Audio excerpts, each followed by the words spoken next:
Students, आज हम अपना फर्स्ट लेक्चर स्टार्ट करते हैं यूनिट 1 से second year mathematics unit 1 functions and limit. First of all, सबसे पहले मैं आपको इंट्रोडक्शन देती हूँ about function. Function are important tools by which we describe the real world in mathematical terms. They are used to explain the relationship between variables and quantities. For example, हमारे पास सम square है, हमारे पास कोई square है। ये square अब कुछ भी हो सकता है। ये आपके पास किसी अर्थ के कोई पैच हो सकता है, प्लॉट का कोई पैच हो सकता है, कुछ भी। तो आपने फाइंड आउट करना है कि ये एक फिजिकल सिनेरियो है। इस पैच का ये पैच कितना एरिया कवर करता है। तो आप क्या करते हैं, लेट्स से आप इस पैच की इस स्क्वायर की एक साइड को नेम देते हैं x एंड इस साइड को भी नेम देते हैं x। सो आपके पास एरिया कैसे फाइंड आउट होता है? एरिया का आपके पास फॉर्मूला है कि आप इन दोनों साइड्स को यहाँ से मल्टीप्लाई करते जाएं तो ये सारी जगह कवर हो जाएगी और आपको पता चल जाता है कि इस स्क्वायर ने कितना एरिया कवर किया है। तो आप कहते हैं x इंटू एक्स, तो ये आपको क्या दे देता है? एरिया। सो बेसिकली एरिया का फॉर्मूला यहाँ से डेवलप होता है किस तरह से, a equals to X square. So आप देखें, एक ये फिजिकल सिनेरियो है, कोई एक स्क्वायर है। अब ये स्क्वायर आपके पास कोई बॉक्स हो सकता है, कोई पैच ऑफ प्लॉट हो सकता है, कुछ भी। तो उसका आपने एरिया फाइंड आउट कर लिया कि वो कितनी स्पेस कवर करता है in the terms of mathematical equation. So अब यहाँ पे देखें, आपके पास x क्या है? x आपके पास वेरिएबल है, एरिया आपके पास एक क्वांटिटी है। वेरिएबल एंड क्वांटिटी को जो रिप्रेजेंट कर रहा है यहाँ पे, वो आपके पास एक फंक्शन है। इसी तरह से लेट्स से हम एक फंक्शन की डेफिनेशन सबसे पहले करते हैं।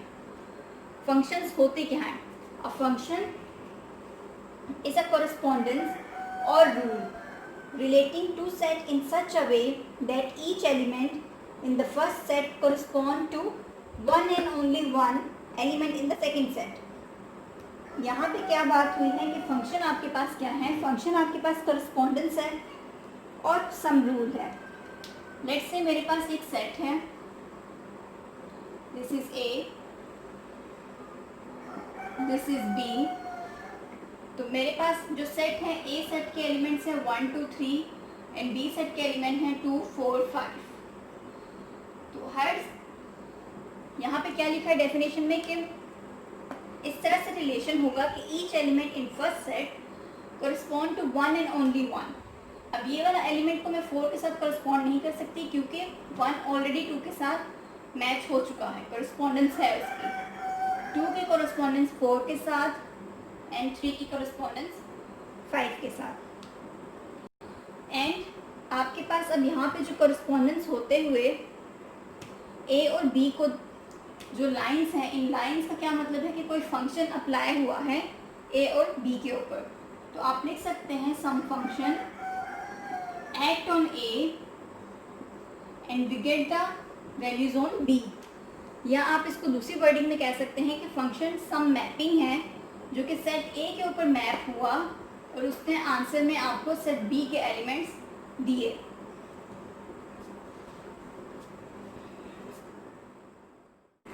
Let's discuss about notation of a function. तो बेसिकली फंक्शन आपके पास क्या है?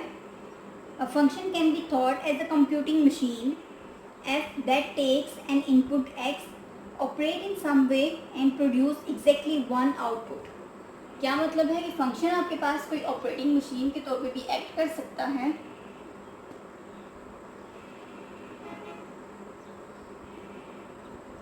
फंक्शन जो कि क्या है, तो इनपुट आपके पास इनपुट x जो है एज अ इनपुट लेता है and we get the answer output.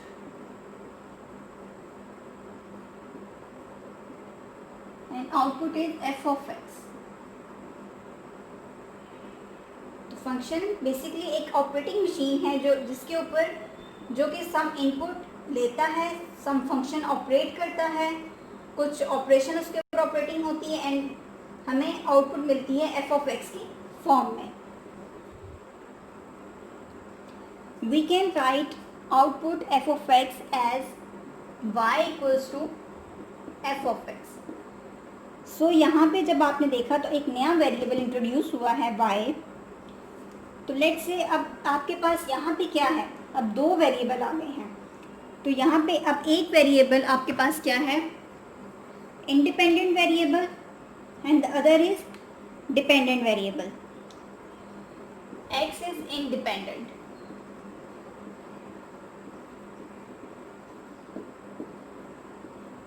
And y is dependent.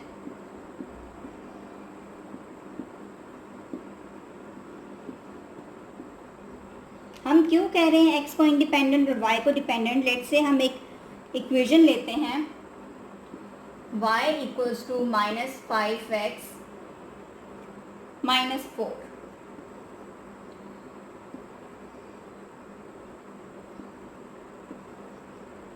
तो यहाँ पे अगर हम x की वैल्यू 1 पुट करते हैं, इस इक्वेशन में 1 पुट करते हैं, तो हमें y की वैल्यू क्या मिलती है. यहाँ 1 पुट करने से क्या होगा, -5 एंड -5 -4 -9. हम 2 पुट करते हैं, 2 पुट करने से क्या होगा हमारे पास, 2 पुट करें 2 × 5 10 -10 -4 -14. तो हम कह सकते हैं कि हम x की वैल्यूज़ अपनी मर्ज़ी से चेंज कर रहे हैं, तो हमें y की वैल्यूज़ मिल रही हैं. y एज अ आंसर हम लिख रहे हैं. हम ये नहीं कर सकते यहाँ y की वैल्यू पुट करें और x की वैल्यू गेट करें. तो आपके पास x क्या है, इंडिपेंडेंट वेरिएबल, y क्या है, डिपेंडेंट वेरिएबल. नेक्स्ट हम स्टार्ट करते हैं एक्सरसाइज 1.1 एक्सरसाइज का क्वेश्चन है given that f of x equals to X square minus 8. आपको फंक्शन गिवन है, फाइंड क्या करेंगे आप, find f of -2, f of 0, f of x -1 and fourth part. तो हम स्टार्ट करते हैं पार्ट 1 से. लेट से आपने फाइंड आउट करना है क्या, f ऑफ -2, और गिवन आपके पास क्या है, f of x which is equals to X square minus X. तो आप कैसे करेंगे, आपने x की वैल्यू -2 पे इसका आंसर फाइंड आउट करना है, इस फंक्शन का. हम x की जगह पे -2 रिप्लेस करेंगे. रिप्लेस करने से आप देखें -2 का square 4 minus minus plus and 2 4 + 2 6. This is the answer of f of -2.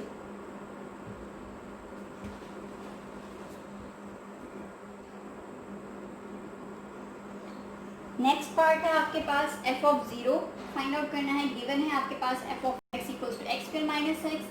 आप क्या करेंगे, x की जगह पे रिप्लेस करेंगे, रिप्लेस x विद 0. रिप्लेस करने से क्या होगा, f of 0 0 square minus 0, this is 0. f of 0 का आंसर आपके पास आता है 0. अब मूव करते हैं हम अपने थर्ड टॉपिक की तरफ, थर्ड पार्ट की तरफ. थर्ड पार्ट है आपके पास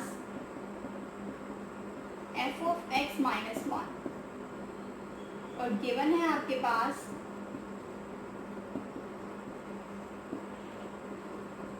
f of x equals to X square minus X. तो यहाँ x के साथ रिप्लेस कर लेंगे आप x -1 स्क्वायर माइनस x -1. अब यहाँ पे देखें आपके पास ये क्या है, ये आपके पास फॉर्मूला है whole square. This is the formula of whole square. We have the formula a minus b का square, a square minus 2ab plus b square. तो हम इस फॉर्मूले में वैल्यूज पुट करते हैं, एक्स स्क्वायर -2x + 1 यहाँ से ब्रैकेट ओपन करेंगे -x + 1। यहाँ पे आप देखें आपके पास क्या हो जाएगा, x² - 3x प्लस। नेक्स्ट आपके पास क्वेश्चन है क्वेश्चन 4। आपके पास है f(x² + 4)। तो आपने यहाँ पे क्या करना है, इसकी वैल्यू फाइंड आउट करनी है। तो गिवन आपके पास क्या है, given that f(x) = x² - x। यहाँ पे आप रिप्लेस करेंगे x को x² + 4 से।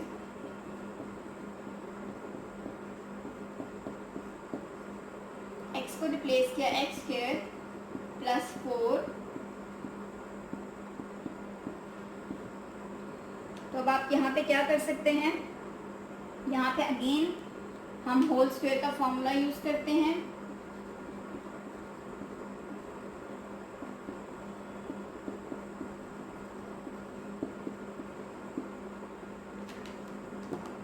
तो ये हमारे पास हो जाएगा x⁴ +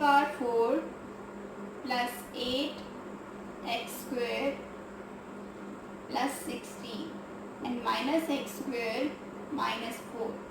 तो ये होगा x⁴ + x² + 12